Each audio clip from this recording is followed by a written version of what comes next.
Good morning and welcome to the vlog. It's about 6 a.m. and I'm headed out for Tulsa, Oklahoma. Peak 2023. It rained all night, thunderstorms, lightning. I got like no sleep because I couldn't fall asleep first, and then after I did fall asleep, Silas started waking up and crying for a drink, and then that just kind of threw me off, and then the storm started, and then I did not get a lot of sleep. So I hope that I feel okay on this drive, but I think I will be. I've got energy drinks if all else fails. Starting off this trip has been, so I was at the store the other day and I parked and I went to take off, and I was like, oh, no one's in front of me, I'll just pull forward. There was, you know how like handicap signs? Well, the top of the handicap sign had been taken off because it was no longer a handicap space, and they just left the concrete base, which is only like 3 foot tall or so. You can't see it. I drove right into it. Like, actually, I just let off the brake and I just like barely bumped into it, and I was like, oh my God, I scratched my brand new car. I get out and I'm like, let me see the damage. I walk around the front. The entire passenger side fender is completely wrecked. Like, it looks like I rammed into something. I'll pop a picture in here. I was sick, guys. I was so sick. Like, I was shaking how mad I was, because it's like you cannot see them. You cannot see them. Anyway, I was very angry. You couldn't get the passenger door open because of it, but thankfully a guy in my church, Jason Bryant, who is just the best, him and his wife and kids are literally the best people. He's a mechanic, and he took my car Sunday and checked it out, made sure that it was safe to drive, and he kind of pulled the crumpled fender back a little bit so that the passenger door can open so Jen can get in and out. And then I had to file a claim and all that on the insurance. I was so mad. You don't even know, guys. You don't even know. I was so mad. Anyway, it is what it is. And it's all about perspective, because I was so mad, and I was literally like angry, crying, like not like tears coursing down my face, but my eyes got watery. Whenever I get really mad, I cry. And I was so mad, and I was just like driving, and I was just like why? And then like I quickly checked my spirit, and I was like, put it into perspective. Something could have been way worse. There are people who literally, I just heard a story of a terrible wreck of people like driving on a way to a conference or something like that. Maybe peak, I'm not sure what it was. And people died. My health, my family's health is all good. We're all safe. You just got to keep things in perspective, you know? So I'm going to get gas because I'm leaving at 6 a.m. and my gas light is on. So I got to get gas first thing. I'm going to grab some coffee.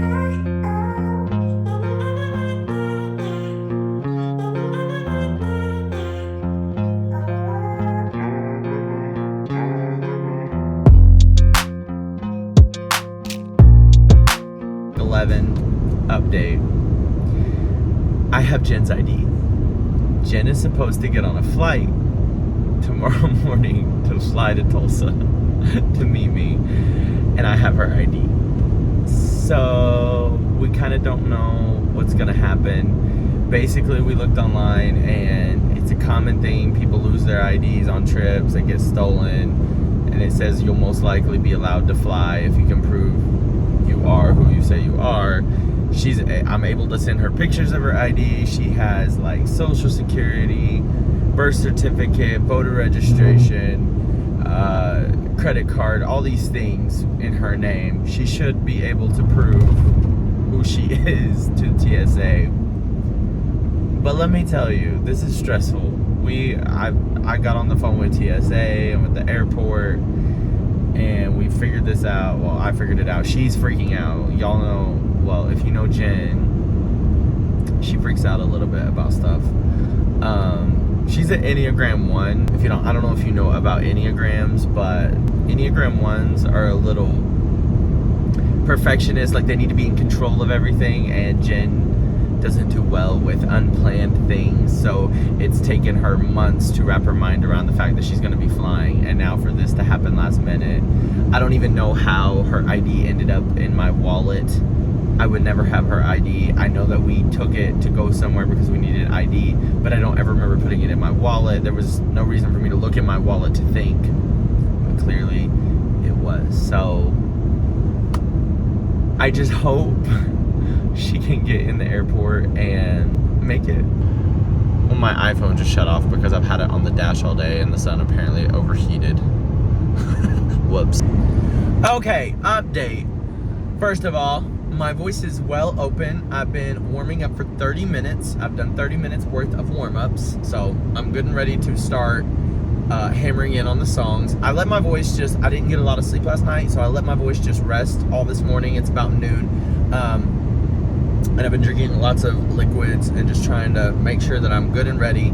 I don't want to harm my voice. The goal is to just go through all the material, but I wanted to warm up. Warming up is so important. So if you are a singer or aspiring singer and you're not warming up, stop it right now. You will hurt your voice. If you warm up every day, at least like a 10-minute warm up, you will notice major difference in your voices, your longevity, how long you can last singing a song, your vocal range, control, all these things. Be working on that. Anyway, that's besides the point. Back to this. Jen just called. She got on the phone with the airport. She talked to someone who said, bring a photocopy of your ID, which I can send her a very clear picture because I have it. And then she'll make a color copy. And then she said, bring your social. Essentially, TSA is going to want to verify that it's her with her face. If she has a good copy of her ID, there's a very good chance everything will be fine. So I'm feeling better. I was feeling a little down because I was like, I want my girl with me, my ride or die. I love Jen. I love her so much. She's truly my soulmate. So I need her here. And also, this is like a little break for us from the kids. That sounds terrible, but if you're a parent, you get it. Like, kids are a lot. And this is supposed to be a little break for us. So I'm glad hopefully everything works out. In Jesus' name, everything works out. So it's where we're at. I'm about to dig into the material. I've got literally 2 hours on the dot left until I'm there. And these last 2 hours, I'm really going to dig into the material and make sure I just know it backwards, forwards, and then I'm set, ready to go for rehearsals tonight. So I just got a notification on my phone that there's a severe thunderstorm watch for this area, so we might hit some bad weather. It's looking pretty bad, but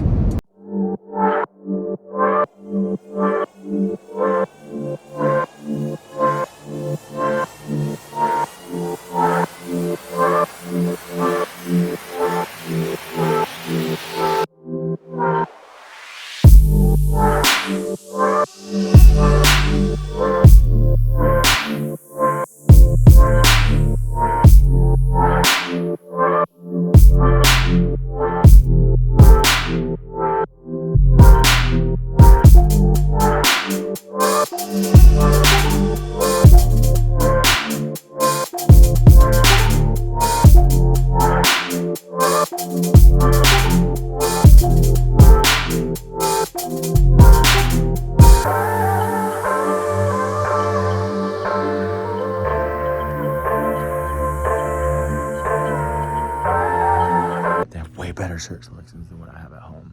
So I already found me two dress shirts that I'm super excited for. My favorite Murano shirt, and I found a black one too, which I really need because I've not had a black one in a long time. Now I'm looking for dress socks though, because I don't have anything for my blue suit. I brought white just as like a textured white, but I didn't really want to wear white. I wanted to have a blue sock, so I'm looking now.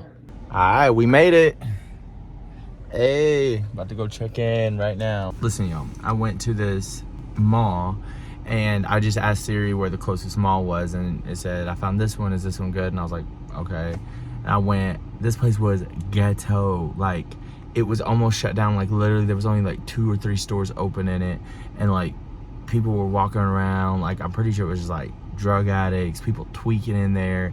And I was like, this is sketch. And then I text someone who lives here in Tulsa, and I was like, is there a better mall than this mall? And they were like, you in the ghetto, you're gonna get shot, you need to get out of there. So I got out of there very quickly. It was very sketchy, and there was a much better mall. I found some stuff that I needed. I think I'm pretty much set. Anyway, I'm gonna go get checked into my hotel and get ready for rehearsals coming up here in just a little bit. It's hot in Tulsa. Also, everyone's staring at me, bringing these in. People just keep hopping on the elevator. Anyway, I'm getting a lot of looks carrying Jen's luggage in, but oh well.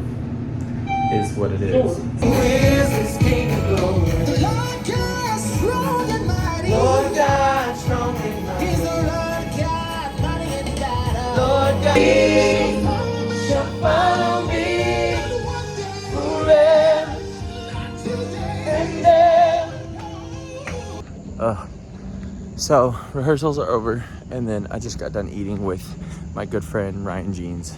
We went out and ate and talked forever, and it's like 10:30 now, and I'm headed back into the hotel, get some sleep. We have rehearsals tomorrow at 10, so I need to try to get enough rest so that my voice is ready. All right, guys, it's the end of the day. It's been a long day. I've been up since like 4 a.m. Jen's supposed to fly out tomorrow. Hopefully everything works smoothly and she's able to come on over. Rehearsals went good tonight. I gotta get up early and go out, get me some coffee, get me some vocal exercises going, get my voice open, and yeah, we'll see you tomorrow. That's it for day one.